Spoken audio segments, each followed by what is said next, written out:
Yung inspirasyon sa'yo ang inyong mga magulang, ang inyong pamilya kapag nag-aaral ka?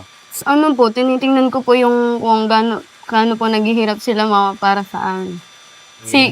Lalo na po syempre si Papa po, matanda na, yun po yung iniisip ko, paano kung hindi pa akong magtitinong mag-aral. E di paano po, hindi na nila mararanasan na magkameron man lang kahit isang anak na makagraduate na. Kasi kahit bihira lang po yung mga tao na katulad nyo po na tumulong sa mga katulad po namin. Tsaka, yun nga po, hindi rin naman ho talaga kaya nila Papa na pagtapusin kami. Kaya, yung opportunity po na binibigay nyo, talagang inaano ko po. Kasi gusto ko rin po na maayos po yung buhay na meron kami at maiparanas ko din po kila Papa yung ano po, pagdating ng panahon na maayos na buhay, maginhawang buhay. Kasi ngayon po, tinitingnan ko na lang din po ngayon sa pagtatrabaho ko kahit wala siyang kasama.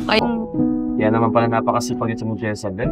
Saka maganda to kay Jezabel, active din to sa simbahan. Kaya nga Yun ang po. nakakatawa kay Jezabel. Talagang,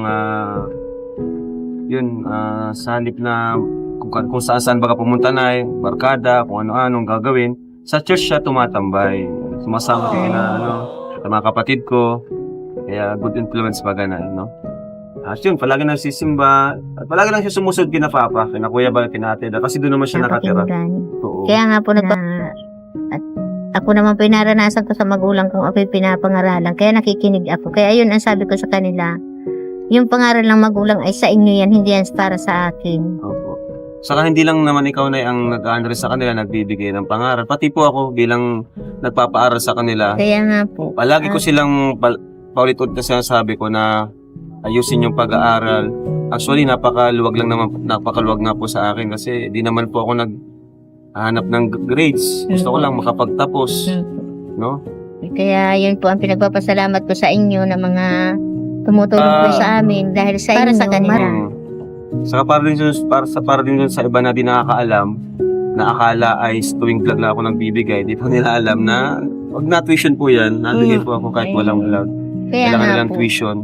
Alangan naman po araw-araw, isunod-sunod nila ang camera.